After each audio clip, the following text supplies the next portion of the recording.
et les associations, nous pourrions, si un juge effectivement confirmait les soupçons d'un délit possible, nous constituer partie civile et demander réparation, bien évidemment, à la société Gemalto. Mais le premier but, je pense, et là je parle un petit peu, mais M. Onah et d'autres pourront intervenir, c'est d'abord la révélation de la vérité. Marc, tu as quelque chose à dire à ce sujet? Oui, je voulais tout simplement ajouter un élément très important dans notre démarche. Gemalto a été sollicité pour aller jusqu'au bout du processus électoral, c'est-à-dire fiabiliser le fichier d'état civil et le fichier électoral, et surtout le jour du scrutin, l'authentification des électeurs, pour tout simplement éviter les vieux démons de la corruption, de vote multiples, de déplacement, on appelle ça les deux votants, c'est-à-dire la migration des électeurs de gauche à droite, et pour enfin sortir de ce qu'on a toujours connu en Afrique, c'est-à-dire, vous êtes de Côte d'Ivoire, le drame ivoirien aujourd'hui est dû à ce que l'un ou l'autre camp n'a pas pu accepter les résultats issus des élections parce que les choses n'étaient pas transparentes. Nous voulons une élection transparente. Maintenant, si ceux qui sont au pouvoir aujourd'hui, que ce soit au Gabon, en Guinée ou ailleurs, si les élections se passent dans la plus grande transparence et que ceux qui sont au pouvoir gagnent, je ne vois pas pourquoi nous allons contester. Ils sont les meilleurs, c'est le peuple qui décide qui doit coller à la tête du pays. Maintenant, si l'élection remplace le coup d'État, ça sert à quoi d'organiser encore des élections? Si on peut faire appel à un opérateur neutre, entre griffes, neutre, pour essayer de trancher, et que cet opérateur n'arrive pas à faire le travail pour lequel il a été non seulement payé, mais pour lequel on l'a appelé, mais ça ne sert à rien de faire appel à un opérateur neutre qui va coûter beaucoup d'argent. Et je vous rappelle que le travail que Gemalto a été fait au Gabon avec 500 000 électeurs, au Burkina Faso, ça a coûté, pour 7 millions d'électeurs, ça a coûté, je crois, 9 milliards. 9 milliards de francs CFA. Pour 7 millions d'électeurs. Au Cameroun voisin, pour près de 11 millions d'électeurs, je crois que ça a coûté 7 milliards. Mais au Gabon, pour 500 000 électeurs, on a dépensé 40 milliards. Et pour faire quoi? Pour ne même pas arriver jusqu'au bout. Vous savez, la biométrie, c'est quoi? La biométrie, vous avez plusieurs procédures. Vous avez l'interconnexion. Ça veut dire quoi? Ça veut dire que tous les ordinateurs sont connectés. Et qu'en temps réel, si vous votez au nord, l'ordinateur central, le serveur central qui est basé à la capitale, enregistre votre vote. Il y a un autre procédé. Ça veut dire l'authentification locale. On met à la disposition de chaque bureau de vote du matériel qui consiste à identifier les électeurs qui sont enregistrés dans ce bureau de vote. Avec un kit d'authentification. Comme ça, vous ne pouvez pas aller voter à plusieurs reprises. Gemalto n'était même pas capable d'aller jusqu'au bout, c'est-à-dire de mettre en place ce dispositif. Il faut sur l'authentification. Pour 40 milliards, qu'est-ce qu'on a pu faire avec cet argent? On a dressé une liste, on a collé une photo, mais n'importe quel petit informaticien du quartier peut le faire, on n'a pas besoin d'aller appeler Gemalto, Société mondiale de biométrie, peut le faire. On peut prendre n'importe quel cabinet informatique à Libreville pour le faire. Ça ne coûtera même pas 1 milliard de francs CFA. Alors, je laisse lui, vous voulez aussi des Pour compléter les propos de Maître Damelion, la stratégie aussi, la stratégie judiciaire, effectivement, lorsqu'il y aura les élections en 2016, ce que j'espère du plus profond de mon cœur, si jamais cela venait à déboucher sur une guerre ethnique, une guerre en raison des religions et j'en passe, et qu'effectivement, ça sera intéressant, la Cour pénale internationale sera compétente pour juger bien sûr les auteurs de ces crimes de guerre, on pourra en déduire aussi la responsabilité indirecte, et même directe de Gemalto, car c'est elle qui avait pour mission d'organiser les élections, n'ayant pas accompli sa mission de manière transparente et bien sûr conformément au droit, on pourrait très bien envisager que l'opérateur technique Gemalto soit elle-même traduit devant la CPI pour complicité de crimes de guerre, et pourquoi pas si ça débouche sur un crime de l'humanité. Je connais pas trop bien le contexte gabonais par rapport aux différents groupes régionaux, pourrait très bien envisager aussi par la suite à attaquer Gemalto pour complicité de crimes contre l'humanité. Car en général, on a tendance à mettre des personnes physiques devant la CPI, on pourrait aussi envisager à l'avenir de traduire des personnes morales qui auraient participé à ces actes de criminels. Lors du dernier scrutin, avec ce problème donc d'électeurs et d'enregistrement avec Gemalto, quel a été le point de vue des observateurs internationaux? Et est-ce qu'il y a eu aussi une prise de position de la part des autorités françaises, en particulier sur place? Le test pour réaliser le travail de Gemalto a été réalisé pour une élection locale en décembre 2013. Donc on n'avait pas besoin d'observateurs internationaux. Les observateurs internationaux le plus souvent interviennent lors des élections présidentielles. Sauf que les autorités locales, les autorités françaises locales, n'ont pas donné un avis. Et nous n'avons pas hésité à les rencontrer. On les a rencontrés pour dénoncer le travail qui a été fait par Gemalto. Et que ce soit ici, parce qu'il y a 2 semaines, j'ai été reçu à l'Élysée par Mme Legarde, le problème a été posé. Et la question qui revient, est-ce que ce que vous dénoncez ne correspond pas au cahier de charge que Gemalto a reçu? Est-ce que le travail qui a été réalisé ne correspond pas au cahier de charge? On renvoie la question, où est le cahier de charge? Une entreprise française. Les autorités françaises, la France a des actions à actionner à Gemalto. Les autorités françaises ont aussi l'obligation de rendre public le travail fait par une entreprise. S'il y a soupçon de corruption, s'il y a soupçon de demande de transparence, je pense que les autorités françaises aussi devraient faire en sorte que Gemalto rende public et le contrat passé avec l'État gabonais et le cahier de charge, ce qui n'est pas le cas aujourd'hui. Et c'est pour ça que nous venons porter plainte. Ici, c'est une entreprise française qui est régie par certaines dispositions du droit français et surtout par la directive européenne contre la corruption. Et je pourrais ajouter, vous avez la loi Dodd-Frank, il y a une loi votée aux États-Unis pour toutes les entreprises cotées en bourse qui les oblige à rendre public tout ce qui est fait en matière dans le parcours c'est dans Il n'y a eu aucune prise de position de l'ambassade de France. Non. Depuis que Gemalto a été Choisi de charge dans ce cadre-là. De dire, étant donné que l'État français est actionnaire du Gemalto via la Caisse de dépôt, est-ce que on ne va pas se retrouver dans le même cas de figure que la plainte au Gabon, c'est-à-dire sans aboutissement, étant donné que l'État français serait directement engagé dans un processus judiciaire d'une société dont elle détient des parts au capital? Non, en France, on peut quand même le dire, on est quand même s'il y a des pesanteurs, bien évidemment comme ailleurs, sur le cours de la justice, on est quand même en présence d'une justice qui est indépendante. Donc les juges sont indépendants. Ils l'ont démontré dans l'affaire des biens mal acquis. Il ne faut pas l'oublier. Donc ça a été un pas de géant dans les relations entre la France et l'Afrique. Et on s'appuie justement sur cette jurisprudence pour saisir le tribunal français parce qu'au Gabon, ça n'a pas pu avancer. Donc on peut très bien effectivement se trouver au départ. Donc on bute à certaines pesanteurs. Pourquoi? Parce que c'est la procédure qui le veut. Là, en l'occurrence, on est dans le cadre d'une procédure qui nous engage, qui nous oblige à déposer une plainte donc auprès du procureur de la République. Comme vous le savez, le procureur de la République, c'est simplement le représentant du ministère de la Justice, entre guillemets. Donc effectivement, il peut, dans un premier temps, ne pas avoir tendance à engager une enquête préliminaire à l'encontre de Gemalto, qui est une autorité internationale, et dans laquelle, effectivement, l'État français a des intérêts.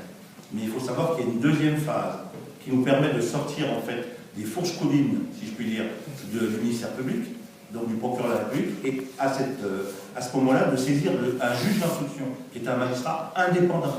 Vous comprenez? Et voilà, et le juge d'instruction, vous le savez vous-même, enfin tout le monde le sait, a des pouvoirs exorbitants. Lui, ça serait complètement des pesanteurs administratives. Il n'est pas tenu par les instructions venant du ministère de la Justice. Et nous, on espère beaucoup, justement, sur cette seconde phase, pour véritablement obtenir la vérité. Et la vérité, c'est quoi? C'est qu'on pourra disposer à un moment donné de la fameuse convention qui lie l'État gabonais à Gemalto et qui permettra de savoir dans quelles conditions cette entreprise est intervenue sur le plan financier. Est-ce que ces 60 millions d'euros qui ont été versés ont effectivement été versés pour que cette mission soit exécutée ou pas? Et au regard de ce qu'on a pu recenser, bien évidemment, on peut penser le contraire. Gemalto, est-ce que vous pensez qu'en attaquant, en portant plainte contre Gemalto, vous allez obtenir gain de cause? Parce que, comme l'a dit M. Marc tout à l'heure, l'intérêt ou les enjeux pour vous aujourd'hui, c'est obtenir des élections transparentes au Gabon et certainement en Guinée. Et partout où Gemalto est passé, c'est entraîné, comme vous l'avez dit, des situations de tricher et autres. Et c'était même le cas aussi pour certains en Côte d'Ivoire avec Sagem qui a fait le fichier électoral et aller au bout pour toute l'identification de la population. Le problème n'est pas l'opérateur technique, à mon sens. Le problème, c'est plutôt les pesanteurs politiques. Vous le savez, en agissant sur l'opérateur technique, vous allez changer quoi si vous n'agissez pas sur les pesanteurs politiques? C'est eux qui véritablement donnent des instructions ou agissent sur Gemalto pour opérer à mon sens, quelques micmacs. En agissant à mon sens, sur l'opérateur technique, vous n'annulez pas les choses. Un autre opérateur technique viendra faire la même chose si c'est les mêmes pesanteurs politiques qui sont sur lui. C'est une question pertinente, c'est une question très pertinente. Et je pense que, je l'ai dit tout à l'heure, les élections ne vont pas remplacer les coups d'État.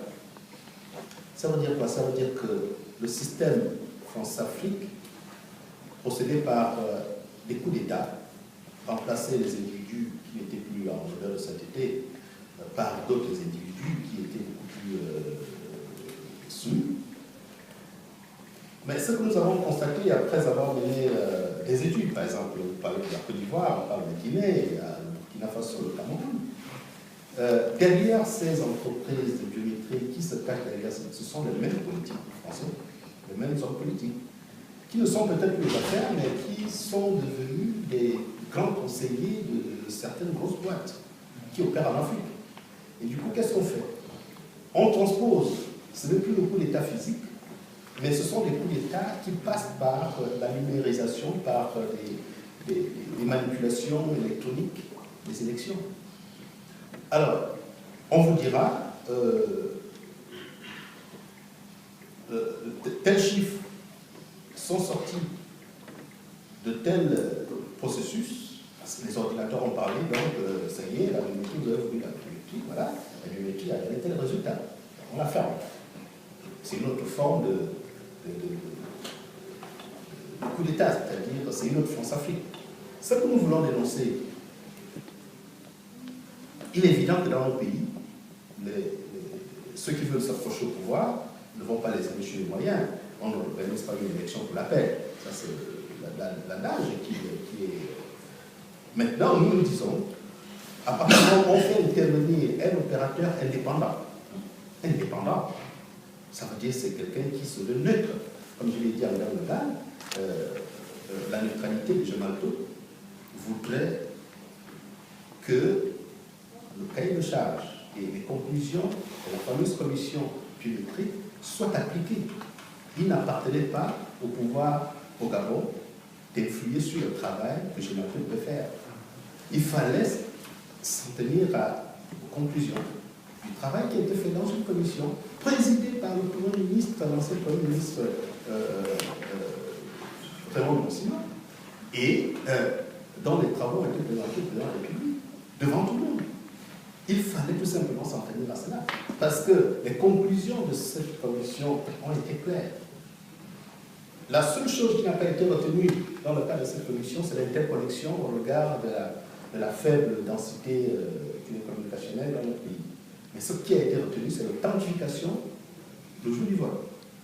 Ça veut tout simplement dire que Gemalto devait équiper les 3000 bureaux de vote des kits de quantification. C'est faisable. On l'a fait au Ghana, on l'a fait en Angola, on l'a fait partout. On le fait partout, sauf dans les... On l'a même fait en Guinée. En Guinée, ils sont allés jusqu'à l'authentification de l'électeur. Sauf que les résultats sortis des urnes, ce ne sont pas ces résultats qui ont été retenus par l'opérateur. C'est ça le grand problème. Quand l'opérateur sera complice de cette tripatouillage, de cette corruption, on est obligé de poursuivre cet opérateur indépendant parce qu'il avait été appelé pour juger. Voilà. Une chose aussi que je voudrais dire pour répondre un peu, en partie à votre question, pas complètement. En tout cas, quand on est le numéro 1 mondial de la sécurité numérique, on a un modèle économique qui repose sur la confiance. À partir du moment où un certain nombre de faits sont mis en lumière, évidemment, il y a une perte de confiance qui se traduit à moyen terme, mais à fortiori à long terme, en une perte de capitaux. C'est-à-dire que si demain matin, en effet, la réputation de Gemalto est mise à mal, parce qu'il y a des soupçons répétés qui pèsent sur ses actions, eh bien, demain matin, lorsque un président quelconque voudra certifier les résultats, ça sera difficile de prendre Gemalto, parce que tout le monde dira, écoutez, on a vu Gemalto au Gabon, en Guinée, ailleurs, même si les juges n'ont pas forcément tranché, mais enfin, c'est douteux, donc ce n'est pas crédible. Et du coup, alors qu'aujourd'hui, évidemment, tricher peut rapporter gros, il se peut que demain, tricher puisse être finalement problématique, que ça coûte cher. Et donc il devienne rentable d'être vertueux, et que des entreprises comme celle-là soient disqualifiées et perdent beaucoup d'argent. Donc l'idée, c'est que finalement, évidemment, des entreprises comme celle-là soient écartées. Et que les entreprises demain matin qui seraient prises à la place de Gemalto réfléchissent à 2 fois avant de se rendre complices de méfaits qui leur coûteraient beaucoup plus cher que ça ne pourrait rapporter. Donc effectivement, ça ne va pas forcément rendre le gouvernement plus vertueux, mais ça va faire que les autres entreprises qui iraient remplacer Gemalto hésiteraient à 2 fois avant de faire la même chose. C'est au moins une réponse partielle à la question que vous posez. Et mieux, comme on a dit, Gemalto arrivait à être incriminé dans ces délits-là. Nous, par exemple, parce que Gemalto n'a pas encore agi, nous pourrons essayer de faire face au gouvernement pour imposer maintenant soit une transparence, et la transparence de l'État, on demande à ne pas partir aux élections avec Gemalto.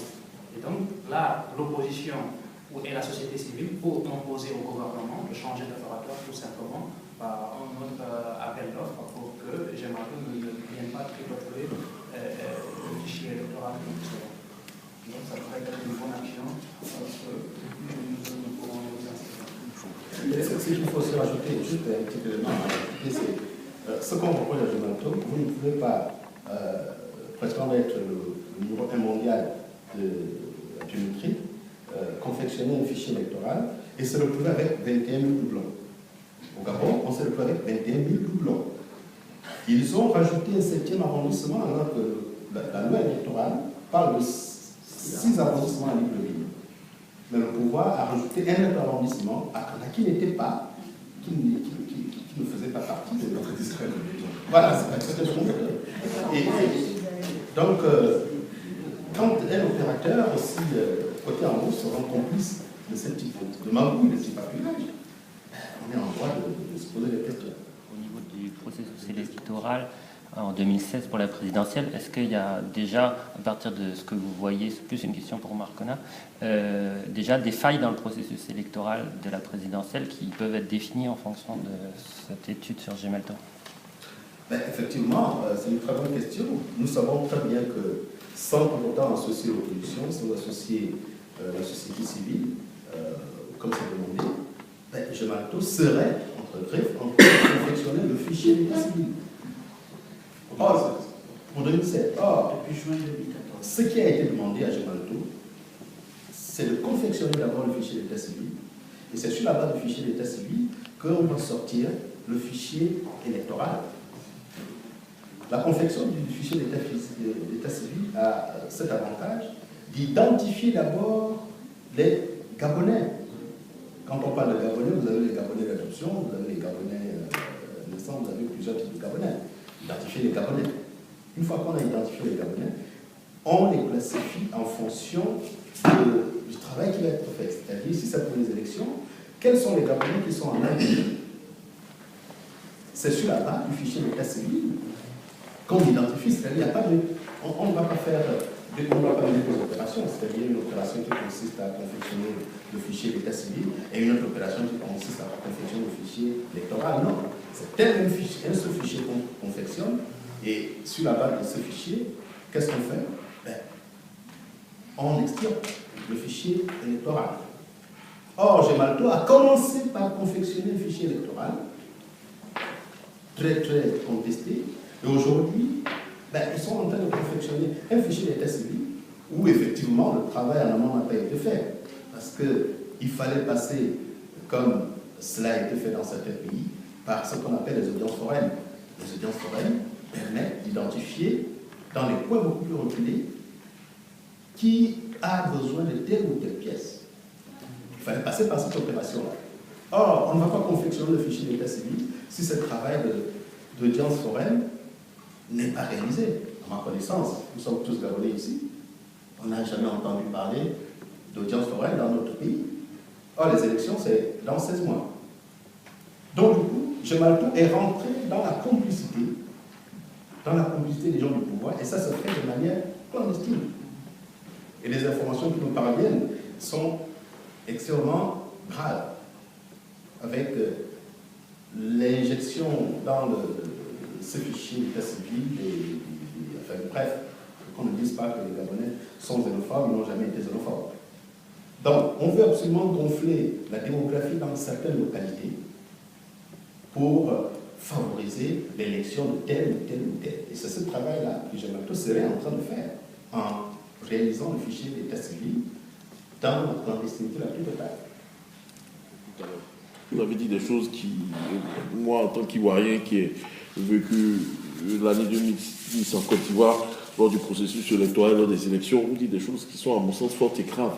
Vous dites, je m'appelle chargé d'identifier les différents types de Gabonais.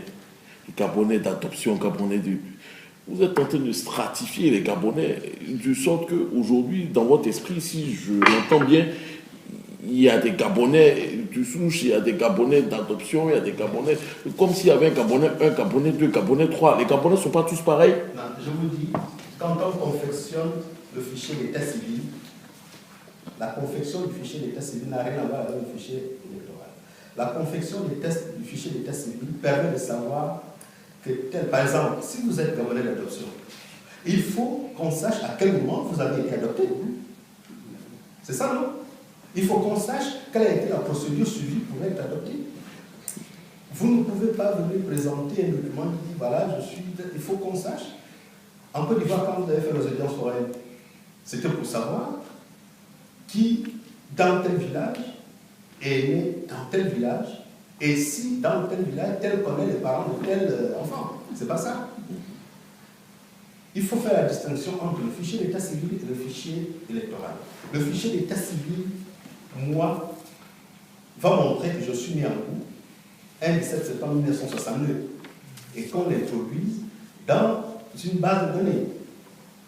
Le fichier d'état civil dira que tel qui s'appelle Diouf est né au Gabon, mais le parent tant, ou bien est rentré au Gabon, a demandé à être naturalisé, et que ce processus a duré 10 ans, comme c'est le cas, et que le décret de nationalité a été. C'est cette base de données-là qui constitue le fichier d'état civil. Ça n'a rien à voir avec... voilà, comme à partir de cet instant-là, ils ont besoin de... Ça n'a rien à voir avec la stratification. Or, le fichier électoral identifie les Gabonais en train de voter. Le fichier électoral n'a rien à voir avec tel Gabonais. Non, le fichier électoral dit, vous allez voter, vous êtes Gabonais. Je ne sais pas si on se fait comprendre. Oui, mais c'est un travail... On se comprend, mais votre discours, il est un peu alambiqué, donc quelquefois peut laisser imaginer un certain nombre de dérives identitaires. En France, c'est pareil. C'est-à-dire qu'on a effectivement des fichiers où il y a toutes les personnes qui sont sur le territoire, mais il ne suffit pas d'être sur le territoire pour être citoyen, pour avoir le droit de vote. Voilà. Donc il y a un fichier général, et puis un fichier très restreint, à partir de là, qui est le fichier électoral qui dit un tel a le droit de vote parce qu'il remplit les conditions. Voilà. Tout simplement. Il ne s'agit pas de ça, ce n'est pas là mon interrogation. Mon interrogation venait sur la question de quand il a énoncé l'identification des différents types de Gabonais. Pour moi, lorsqu'on a accompli le processus de naturalisation, ou qu'on soit né Gabonais, ou qu'on soit naturalisé Gabonais, quand on est devenu Gabonais, ce n'est plus la question. Parce que, à mon sens, ce type d'énoncé, ce type de propos, ce type de texte, quelquefois, peut laisser peut entraîner un certain nombre de dérives. Peut-être que vous, dans votre esprit, ce n'est pas le cas, mais peut entraîner, vous laisser imaginer le type de, peut entraîner des dérives identitaires. Moi, je suis gabonais d'origine, donc c'est tellement plus de trucs. Voilà, je vous interromps pas, je viens sur la question, tout à l'heure, lors de vos propos préliminaires, vous avez parlé, je pense, de la question d'Ali Bongo, de son passage de Alain Bernard Bongo à Ali Bongo, Odimba. Si c'est la même personne, en quoi est-ce que c'est un problème ou en quoi est-ce qu'il est civilement ou bien pénalement responsable de son changement de nom si l'officier d'état civil lui-même, à mon sens, a mal fait son travail dans ce processus de changement de nom. C'est possible et c'est normal, hein, on peut le faire. Un juge prend une décision, un jugement supplétif pour changer de nom. Moi, je peux le faire aujourd'hui ou peut le faire demain. Donc, est-ce que, dans le cas d'Ali Bongo, en quoi est-ce que ça pose problème aux Gabonais qui se soit appelé Alain Bernard Bongo, hier Ali Bongo et aujourd'hui Ali Bongo Odimba? Il est où le problème véritablement? Je vous réponds très calmement et de manière dépassionnée. Nous parlons des questions purement techniques. Pas de technique, parce que Gemalto fait le numéro 1 mondial de la biométrie. La biométrie veut dire, si on fait appel à un opérateur pour enregistrer, ça veut tout simplement dire qu'on constitue une base de données. Et cette base de données devrait pouvoir donner toutes les informations nécessaires sur les citoyens d'un pays. Je dis informations nécessaires et importantes. C'est pour ça que j'ai fait la différence entre le fichier électoral et le fichier d'état civil. Le fichier d'état civil qui était censé précéder le fichier électoral. Parce que c'est dans le fichier d'état civil qu'on va prendre la liste de ceux qui doivent voter. Et voter dans un pays. C'est un acte hautement citoyen. Ah oui, on est citoyen. Moi, quand je vais voter, je me sens vraiment gabonais. Or, pour en arriver là,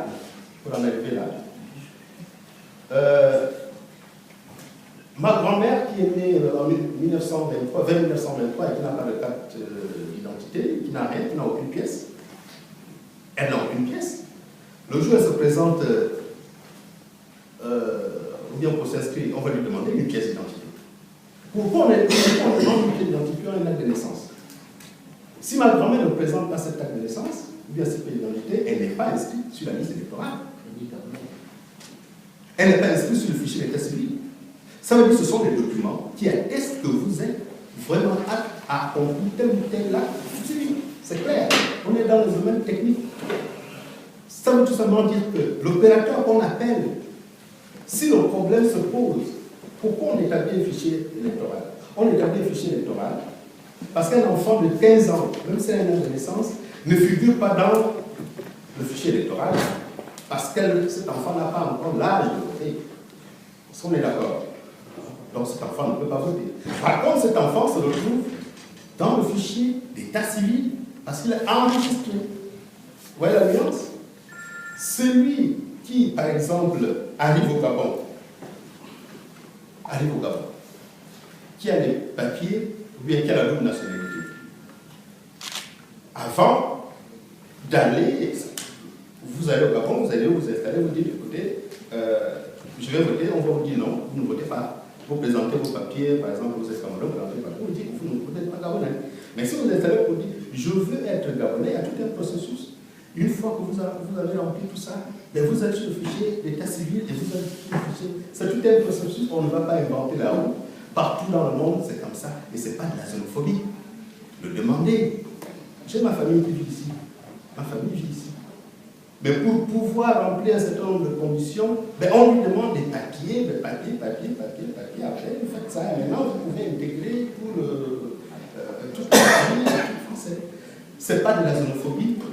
C'est classique, c'est comme ça que ça se passe. Mais en Afrique, une fois qu'on essaie d'évoquer cela, on est xénophobe. Non, on n'est pas xénophobe. C'est pour ça que je dis que la démocratie n'est pas une démocratie africaine. Il n'y a pas de démocratie africaine, il n'y a pas de démocratie occidentale. La démocratie, elle a des règles, ces règles s'appliquent partout, elles s'appliquent. La démocratie est appelée. Donc nous n'allons pas faire les choses parce qu'on va avoir peur de telle ou telle chose. Parce que je sais qu'en Côte d'Ivoire, je sais de quoi vous parlez, je comprends votre problème. Le problème s'est posé en Côte d'Ivoire. Mais ce problème qui s'est posé en Côte d'Ivoire, à tort ou à raison, ben, on voudrait que ce problème ne se pose pas ailleurs. Il ne faudrait pas que les démons, par exemple, qui ont fait en sorte que la Côte d'Ivoire, j'adore très bien, j'ai été plusieurs fois en Côte d'Ivoire, dans les années 90, quand je débarquais à Abidjan, mais je rêvais, je n'avais pas plus besoin de venir ici à Paris. Abidjan, c'était petit Paris. Mais aujourd'hui, c'est plus le même Abidjan. Pourquoi? Parce qu'il y a eu ces démons. On va dire tel n'est pas là, tel ici, à tort ou à raison, mais ça a causé un tort. Il faut que chez nous, qu'on arrive à trancher ces choses-là. Maintenant, si en Occident, on nous propose des solutions avec des opérateurs qui se veulent neutres, ce que nous dénonçons, c'est que ces opérateurs viennent se rendre complices de la manipulation des gens du pouvoir pour arriver à des situations qui ont endeuillé des pays comme la Côte d'Ivoire. Voilà un peu. Une dernière question. Je voudrais juste rebondir sur cet aspect-là. Changer de patronyme, je crois que je parle là sur le mais là, vous allez dans un autre débat qui est intéressant, mais c'est pas de bateau. Juste parce que ce que j'ai évoqué tantôt, c'était tout simplement pour démontrer que le panorama politique n'était pas un panorama simple. Quand un président ou un citoyen change de nom, il faut que ça soit signifié quelque part, il y a une procédure. Aujourd'hui, je ne sais pas s'il faut poursuivre Ali Bongo sur l'identité Alain Bernard. Je crois que ce ne sera pas la même personne. Je dis comment? C'est pas possible. Et là, c'est Gemalto qu'on poursuit. Vous n'avez pas changé de nom. Si, par le passé, c'était l'autre nom. Mais là, c'est Gemalto. Alors, si donne une sorte de fichier électoral, toute personne qui a intérêt à agir peut contester le fichier électoral. Et Madame Ramatoula est bien placée pour le savoir. Lorsqu'elle a voulu se présenter à Asnières, il me semble, à Colombes, c'est pour la députation, il me semble qu'il y a eu un contentieux électoral. Le juge s'est déplacé physiquement pour savoir si Mme Ramatoula habitait bien dans l'adresse qu'elle avait indiquée lors de sa présentation aux élections, et le juge a vu que cet appartement était vide, donc n'ayant aucun lien avec cette circonscription électorale, il a dit on va la radier de la liste électorale. Donc il n'y a pas de... Bien sûr, c'était amusant de voir cela, mais cela, c'est pas interdit de contester un fichier électoral. Bien sûr, c'est tout à fait légal. Alors, quelques mots pour conclure. Pour dire surtout qu'il n'y a pas de conclusion, c'est plutôt un début, une continuation. Des choses avaient déjà été faites au Gabon. Nous continuons simplement à porter le combat ici, parce que c'est une question qui est gabonaise, mais c'est aussi une question française. On l'a dit, bien sûr, Gemalto est une entreprise française qui est de droit français et néerlandais, avec des actionnaires français, et dans l'État, directement par laquelle nous avons, pour ce qui est du coin, une responsabilité dans ces dossiers. Alors, vous avez connu le clan de l'association antiraciste, mais nous l'avons dit depuis longtemps, nous sommes aussi une association anticolonialiste et panafricaine. Par conséquent, tout ce qui touche à l'Afrique nous intéresse, et c'est la raison pour laquelle nous avons aujourd'hui des associations sœurs, si j'ose dire, dans plusieurs pays, comme le Gabon, et évidemment, nous avons une responsabilité à la fois en tant que citoyen panafricain et en tant que Français pour intervenir dans ce champ. Donc nous vous tiendrons au courant régulièrement des avancées du dossier, et voilà, nous sommes à votre disposition pour répondre à toutes les questions que vous voudriez dans les jours qui viennent. Merci, à bientôt.